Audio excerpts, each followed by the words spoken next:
इस वीडियो में हम बात करेंगे important question of OCM subjects, organisation of commerce and management, 12th Maharashtra board का मोस्ट लाइकली क्वेश्चंस और मोस्ट इम्पॉर्टेंट क्वेश्चंस जो बोर्ड के पेपर में पूछा जा सकता है। अपकमिंग बोर्ड 2024 का जो 12th महाराष्ट्र बोर्ड का आने वाला है, जो पूछा जा सकता है, तो उसके हिसाब से मैंने कुछ इंपॉर्टेंट क्वेश्चंस निकाले हैं जो 101% जो है आपके बोर्ड एग्जामिनेशन में बहुत सारे क्वेश्चंस इसमें से ही पूछे जाएंगे। ठीक है, जैसे क्वेश्चन नंबर 4 है, question number 5, question number 4, question number 5, 6, 7, 8 और कुछ ऐसे इंपॉर्टेंट क्वेश्चन जिसको आप कभी भी जो है ऑप्शन में नहीं डाल सकते हैं। तो ये सारे क्वेश्चंस डिटेल में हम लोग क्या करेंगे, एनालिसिस करेंगे और ये भी हम लोग डिस्कस करेंगे इंपॉर्टेंट चैप्टर्स। क्योंकि सर टोटल कितना चैप्टर है, सर टोटल 8 चैप्टर है। तो सर टोटल 8 चैप्टर में से हम लोग 4 चैप्टर्स पढ़ाई करके, अगर हम लोग 4 चैप्टर पढ़ाई करते हैं तो क्या सर हम लोग 80 मार्क्स में से 80 मार्क्स स्कोर कर सकते हैं क्या?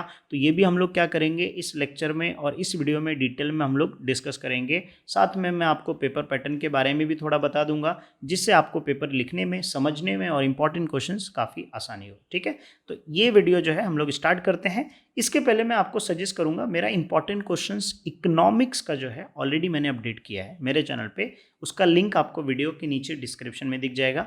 अगर आपको वीडियो के नीचे डिस्क्रिप्शन में नहीं दिख रहा तो यहाँ पे आई बटन में आ रहा होगा, उस पर आप क्लिक करके जाके वो वीडियो देख सकते हैं इंपॉर्टेंट क्वेश्चन का। ठीक है, चलो अब हम लोग इंपॉर्टेंट चैप्टर्स पहले डिस्कस करते हैं, बाद में फिर इंपॉर्टेंट क्वेश्चन डिटेल में हम लोग डिस्कस करेंगे। बट पहले इंपॉर्टेंट चैप्टर्स, ये काफ़ी ज़्यादा इंपॉर्टेंस है। ठीक है, क्योंकि इसके बेस पे ही इंपॉर्टेंट क्वेश्चंस मैंने निकाले हैं। ओके नाउ, अब देखो ये यूनिट वाइज जो डिस्ट्रीब्यूशन होता है ना मार्क्स का, मतलब सर कौन सा चैप्टर कितने मार्क का पूछेगा, अगर ये हमको पता है तो इसके हिसाब से हम ये जो है एक एस्टिमेशन और एक ये बोल सकते हैं सर हमको कितना पढ़ना है, कौन सा चैप्टर ऑप्शन में डालना है, ये हम लोग पता कर सकते हैं। राइट है ना?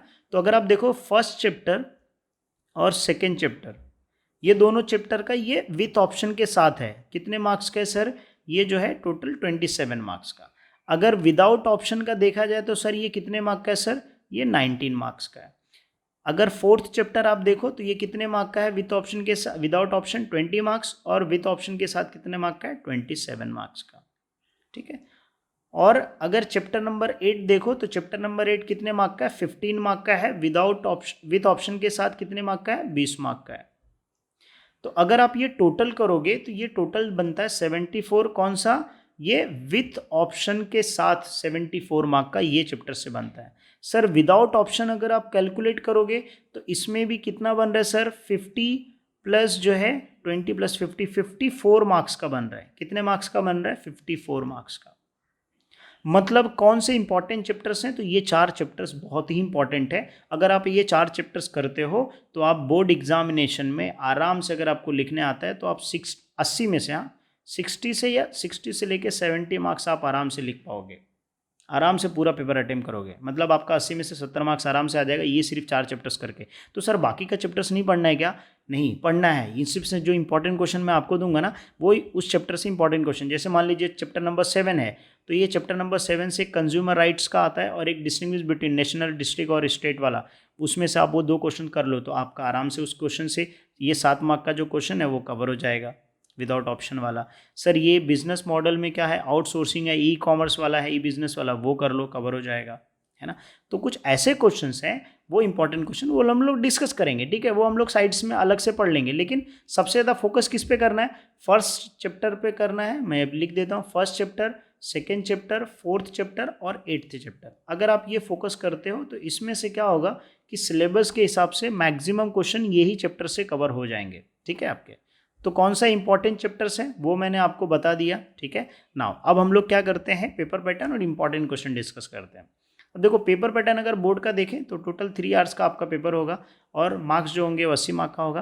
क्वेश्चन नंबर यहाँ पे देखो मैं लिख रहा हूँ क्वेश्चन नंबर 1, तो ये क्वेश्चन नंबर 1 कितने मार्क का होगा सर? ये 20 मार्क का होता है और ये ऑब्जेक्टिव्स रहता है। अब ये ऑब्जेक्टिव्स आपके बुक में बहुत सारा दिया रहेगा, उसमें से कितने ऑब्जेक्टिव पूछेगा? टोटल 4 ऑब्जेक्टिव्स पूछेगा। ठीक है, तो ऑब्जेक्टिव्स कौन से 4 होंगे वो आप प्रीवियस ईयर के बोर्ड पेपर्स जो है देख के एनालाइज कर सकते हो। ठीक है, और आगे चल के मैं इसके ऊपर एक वीडियोस भी बना दूंगा ऑब्जेक्टिव्स के ऊपर। ठीक है, और बोर्ड का पेपर आपको कहाँ से मिलेगा? सिंपली वीडियो के नीचे डिस्क्रिप्शन दिखेगा, उस डिस्क्रिप्शन के अंदर board paper with solution OCM subjects का आपको मिल जाएगा। ठीक है, फिर उसके बाद क्वेश्चन नंबर 2 है, ये कितने मार्क का है सर? ये टोटल 8 मार्क का है। अगर आप देखोगे तो ये कौन सा एक क्वेश्चन 2 मार्क्स का होगा, ठीक है। अब सर आपको 4 करने, टोटल 6 पूछेगा। तो ये एक ऐसा क्वेश्चन है जो कंसेप्ट के ऊपर बेस है, तो थोड़ा लिखने में डिफिकल्ट हो सकता है। सर क्यों? क्योंकि आपका कंसेप्ट क्लियर होना चाहिए। जैसे अगर मैं बोलूँ रिकरिंग डिपॉजिट क्या, मतलब क्वेश्चन आ गया रिकरिंग डिपॉजिट का, तो आपने उसका जो कंसेप्ट टर्म था वो तो दे दिया रिकरिंग डिपॉजिट, लेकिन रिकरिंग डिपॉजिट क्या होता है वो लिखने आना चाहिए आपको, है ना। तो यहाँ पे कंसेप्ट आपके क्लियर होना चाहिए। तो उससे लिए मैं आपको सजेस्ट करूंगा कि सबसे पहले आप chapter number 1, chapter number 2, chapter number 4, chapter number 8 जो है अच्छे से कर लो, ठीक है। उसके बाद ये क्वेश्चन नंबर 1, क्वेश्चन नंबर 2 के जो बुक के एक्सरसाइज के पीछे क्वेश्चंस दिए हैं वो सारे आप प्रैक्टिस करो, ठीक है। जब भी आपके पास आधा घंटा दिन का निकाल के प्रैक्टिस करो। उसके बाद क्वेश्चन नंबर 3, तो ये क्वेश्चन नंबर जो 3 है ये सबसे इजी क्वेश्चन होता है। सर इजी क्वेश्चन क्यों होता है? क्योंकि ये जो है इसका जो क्वेश्चन पूछता है उसका आंसर ऑलरेडी पैराग्राफ में, जैसे अगर आप देखोगे केस स्टडी टाइप का पैराग्राफ टाइप का दिया रहता है, उसमें एक सिचुएशन रहता है, उसके हिसाब से नीचे क्वेश्चन पूछता है। अब क्वेश्चन को पढ़ना है और पैराग्राफ को पढ़ना है, फिर आपको देखना है कि पैराग्राफ में क्या क्वेश्चन पूछा है और जो है मतलब जो क्वेश्चन पूछा है और उस पैराग्राफ में देखना उसका क्या सॉल्यूशन है। सिंपली जो है आपको उधर से उठा के आंसर्स लिखना है। तो बहुत ही आसान होता है, बहुत ही ईजी होता है। सिर्फ आपको क्या करना है कि हर क्वेश्चन को 2-2 बार प्रैक्टिस कर लेना है जो आपके बुक में दी है। वो भी कौन से चैप्टर्स का आप पहले करोगे? फर्स्ट चैप्टर्स, सेकेंड चैप्टर, उसके बाद जो है फोर्थ चैप्टर्स और 8th चैप्टर। हो सकेगा, पॉसिबल होगा, एक तो 100% कवर होगा। मैं यहाँ पे 100% बोलता हूँ कि क्वेश्चन कवर हो जाएगा इस चैप्टर से ही, दूसरा भी कवर हो सकता है, ठीक है। ऐसा नहीं है, क्योंकि 4 चैप्टर से आराम से क्वेश्चन कवर, 2 क्वेश्चन आराम से आपके कवर हो जाएंगे। तो इन्हीं चैप्टर्स के ऊपर आपको क्या करना है, ज़्यादा फोकस करना है। फिर उसके बाद आता है question number 4, question number 5, question number 6, question number 7, 8। तो आप क्या करते हैं, एक एक करके जो है इसके सारे इंपॉर्टेंट क्वेश्चन हम लोग डिस्कस कर लेते हैं। तो ये कुछ पेपर पैटर्न है, यहाँ पे कितने क्वेश्चन कितने मार्क्स करेगा वो दिया है, कितना आपको पूछेगा, एनी 2 करना है, कितना आपको दिया पूछे, मतलब 4 क्वेश्चन दिया रहेगा, 2 अटेम्प्ट करना है, 3 दिया रहेगा, 2 अटेम्प्ट करना है, कितने मार्क का है, विथ ऑप्शन के साथ 15 मार्क्स का हो जाएगा, क्योंकि 3 क्वेश्चन रहेगा, 1 क्वेश्चन 5, तो ये 2 क्वेश्चन 10 मार्क का आपको आ जाएगा, है ना। तो ये जो है marks with out of option, मतलब इतने मार्क्स आपको इस क्वेश्चन के मिलेंगे। और ये जो मार्क्स विथ ऑप्शन मतलब इसमें एक्स्ट्रा क्वेश्चन दिया रहेगा आपको, है ना। जैसे एग्जांपल के तौर पे आप बोर्ड का पेपर एक बार देख लीजिएगा, मैं प्रोवाइड कर दूंगा, लिंक डिस्क्रिप्शन में दे दूंगा, चेक कर लेना तो आपको समझ में आ जाएगा, ठीक है। तो ये क्वेश्चन के हिसाब से 4 से लेके 8 तक का यहाँ पे मैंने कुछ इंपॉर्टेंट क्वेश्चन निकाले हैं। ये आपके लिए बहुत ज़्यादा इंपॉर्टेंट है। सर क्यों इंपॉर्टेंट है? देखो, फर्स्ट सेकंड, ये एक ऐसा क्वेश्चन है जो कंपलसरी 4 मार्क के लिए आएगा ही आएगा, जो चैप्टर नंबर 7 से पूछता है। तो ये देखो, डिस्ट्रिक्ट कमीशन, स्टेट और नेशनल, ये तीनों में से कोई भी, जैसे यहाँ पे 2 कॉम्बिनेशन मैंने दिया है, तो कोई भी कॉम्बिनेशन, तीनों में से कोई भी एक कॉम्बिनेशन, मतलब जैसे यहाँ पे स्टेट दिया है, नेशनल दिया है, हो सकता है स्टेट का स्टेट दे दे और डिस्ट्रिक्ट दे देवे, हो सकता है डिस्ट्रिक्ट के साथ स्टेट दे देवे, कोई भी, लेकिन ये तीनों आपका क्या करना, तीनों का डिस्टिंग्विश एकदम अच्छे से प्रैक्टिस कर लेना। मतलब स्टेट कमीशन क्या होता है, नेशनल कमीशन क्या होता है, डिस्ट्रिक्ट कमीशन क्या होता है, ये तीनों का अलग से मीनिंग एकदम अच्छे से पढ़ लेना, ठीक है, ताकि कोई भी कॉम्बिनेशन से पूछे तो आप आराम से जो है 4 मार्क्स का कर सको। और बाकी का क्या करोगे sir, chapter number 2, chapter number 4 कर लो, तो आपके आराम से, मतलब फर्स्ट आपने क्या किया, चैप्टर 2 कर लिया और चैप्टर 4 कर लिया, तो आपका ये जो 12 मार्क्स का है ना, इधर पे 3 करना होगा, एक 4 मार्क का होगा, तो 12 मार्क्स हो जाता है, तो 12 मार्क्स आपका आराम से इजीली कवर हो जाएगा, ये 3 डिस्टिंग्विश बिटवीन से, ठीक है। और प्लस इसमें क्या फ़ायदा पता है आपको, अगर आप चैप्टर नंबर 4 का करते हो ना डिस्टिंग्विश बिटवीन, जैसे ट्रांसपोर्टेशन का करते हो या इंश्योरेंस का करते हो, तो आपका क्या होगा कि जैसे लॉन्ग आंसर या शॉर्ट में भी अगर पूछेगा ना, तो आप उसका आंसर इजीली लिख सकते हो। चैप्टर नंबर 2 का कुछ पॉइंट्स रहेगा, वो क्या कर सकते हो आप, उसके इंपॉर्टेंस में लिख सकते हो। तो ये पढ़ने का, ये चैप्टर्स का यही फ़ायदा है, ठीक है। आप ई कॉमर्स वाला भी पढ़ सकते हो, ई बिजनेस वाला, देखो ये चैप्टर नंबर कौन से है, चैप्टर नंबर जो है 5th से है। तो आप अगर जब तक उतना टाइम लगाओगे, उससे अच्छा बेटर टाइम कि भाई आप चैप्टर 4 कर लो, क्योंकि ये विथ ऑप्शन के साथ 27 मार्क्स का है, तो इसमें आपको ज़्यादा फायदा हो रहा है ना।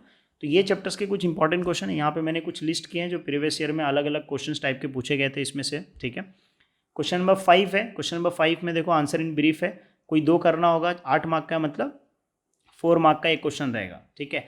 इसमें से अगर आपको क्वेश्चन नंबर 5 के, आपको ऐसा चाहते हो कि भाई 2 क्वेश्चन मेरा अटेम्प्ट हो जाए, तो उसके लिए आप क्या कर लो, first chapter, second chapter, 4th chapter और 8th चैप्टर, अगर आप ये कर लिए तो आपको क्वेश्चन कवर हो जाएगा। देखो यहाँ पे फर्स्ट चैप्टर से टेक्निक्स कवर हो गया, ठीक है, फिर उसके बाद फंक्शंस कवर हो गया, फोर्थ सेकंड चैप्टर से, तो 2 क्वेश्चन आपका आराम से कवर हो जाएगा। सर मान लीजिए अगर सेकंड से नहीं पूछा तो 4 से पूछ लेगा सर, 4 से जैसे वेयर हाउस का टाइप्स पूछ लिया है, उसका फंक्शन पूछ लिया, ठीक है, और उससे भी नहीं होगा तो मार्केटिंग वाले से क्वेश्चन कवर, तो 2 क्वेश्चन आपका आराम से इस चैप्टर से कवर हो जाएगा, ठीक है। एक चीज़ और ध्यान रखिएगा कि जो इसके बाद जैसे क्वेश्चन नंबर जो 7 है, ठीक है, मैं पहले ये समझा देता हूँ। क्वेश्चन नंबर 6, अब ये क्वेश्चन नंबर 6 में क्या है, सबसे ईजी है। सर ये ईजी क्यों है, उसका रीज़न मैं आपको बताता हूँ। ईजी इसलिए है क्योंकि ये जो स्टेटमेंट दिया रहता है ना वो राइट होता है, मतलब जो क्वेश्चन दिया है ना वो सही है, सिर्फ आपको क्या देना है, इसका रीज़न लिखना है। क्या लिखना है, एक तरीके का रीज़न है, जस्टिफाई करना है कि ये करेक्ट क्यों। जैसे principle of management are flexible nature, क्यों फ्लेक्सिबल नेचर है, ये सेंटेंस करेक्ट है, सिर्फ बस इसका आपको रीज़न देना है। तो अगर आप थोड़ा भी फेकोलॉजी करोगे ना, थोड़ा भी खुद से ओन आंसर कंसेप्ट वाइज पे बेस पे लिख दोगे ना सर, तो आपका आराम से जो है 2 मार्क्स मिल जाएगा। और ये आता कितने, 8 मार्क का 2 क्वेश्चन करना है, मतलब अगर 2-2 मार्क्स भी मिल गया 2 क्वेश्चन में तो आराम से अपना जो है 8 में से 4 मिल गया, मतलब बहुत अच्छी बात है। लेकिन जो बच्चे पढ़ते हैं उन लोग अगर पूरा अच्छे से लिखेंगे, 5 से 6 पॉइंट लिखेंगे, तो आप आराम से जो है 8 में से 8 भी स्कोर कर सकते हो, ठीक है। तो ये कुछ इंपॉर्टेंट क्वेश्चंस हैं, इस टाइप के क्वेश्चन पूछे जा सकते हैं। अगेन मैं आपको यहाँ पे बोलूँगा, क्या बोलूँगा sir, chapter number 1, chapter number 2, chapter number 4, chapter number 8, ये क्वेश्चंस आप कर लो, आपके क्या हो जाएंगे, कवर हो जाएंगे क्वेश्चन नंबर 6 के। अब आता है क्वेश्चन नंबर 7। तो अगर आप देखो क्वेश्चन नंबर जो 7 है ना सर, और क्वेश्चन नंबर जो 5 है ना, वो ऑलमोस्ट सिमिलर है। जैसे यहाँ पे साइंटिफिक मैनेजमेंट पूछा है, अगर मान लीजिए इसमें साइंटिफिक मैनेजमेंट नहीं पूछा तो वो कहाँ पूछ लेगा, क्वेश्चन नंबर 7 में। अगर यहाँ पे हेनरी फॉयल, यहाँ पे साइंटिफिक नहीं मैनेजमेंट पूछा तो हेनरी फॉयल का पूछ लेगा। मतलब ये क्वेश्चन नंबर 5 क्वेश्चन नंबर 7 क्या होते हैं, इंटरचेंज होते हैं। अब देखो जैसे यहाँ पे हेनरी फॉयल का प्रिंसिपल पूछ लिया है, और वहाँ पे क्वेश्चन नंबर 5 में क्या पूछा है, साइंटिफिक मैनेजमेंट का पूछा है। तो हो सकता है कि यहाँ पे हेनरी फॉयल का पूछ ले, वहाँ पे क्या पूछे, साइंटिफिक मैनेजमेंट का। बट मेनली क्या होता है कि यहाँ पे थोड़े बड़े क्वेश्चन होते हैं, क्योंकि ये 10 मार्क का है। कितने मार्क का, 10 मार्क का, तो ये कोई 2 करना है, तो 5 मार्क्स का एक क्वेश्चन रहेगा। तो ये सारे क्वेश्चंस हैं, ये देख लो एक बार। अगेन मैं आपको बोलूँगा chapter number 1, chapter number 2, chapter number 4, chapter number 8, अगर आप ये करोगे तो आपका 10 मार्क्स आराम से ईजिली कवर हो जाएगा 100%। आपका प्रीवियस ईयर का कोई भी बोर्ड पेपर उठा के देख लो, आपको चैप्टर नंबर 1 से लेके चैप्टर नंबर 1, 2, 4, 8 इसी में से ही 2 क्वेश्चन आपके कवर हो जाएंगे, ठीक है। बहुत कम ऐसा हार्डली होगा कि जहाँ पे आपका सिर्फ एक ही क्वेश्चन कवर हो रहा है, बट मैक्सिमम टाइम क्या हो जाएगा, कवर हो जाएगा 2 क्वेश्चन। अगर एक क्वेश्चन कवर होगा ना तो क्वेश्चन नंबर 5 बहुत ईजी हो जाएगा, ऐसा है।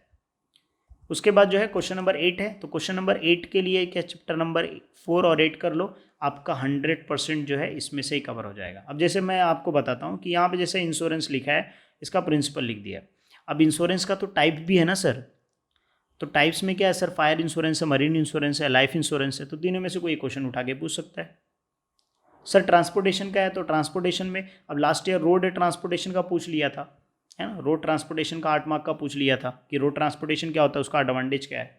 तो सर अगर आप डिस्टिंग्विश पढ़ोगे ना तो इसका आंसर इसमें लिख सकते हो आराम से आप, सिर्फ आपका कंसेप्ट क्लियर होना चाहिए। तो अब जैसे मान लीजिए कॉमर्शियल बैंक है 4th चैप्टर में, सर टाइप्स ऑफ बैंक है, वो भी क्वेश्चन पूछा जा सकता है ना।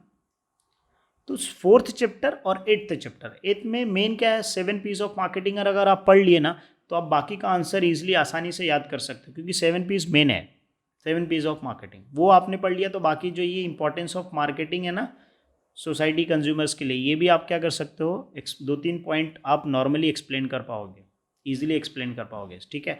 मार्केटिंग का क्या फंक्शन है वो भी आप 7 पीस पढ़ने के बाद आप इसका आंसर लिख सकते हो।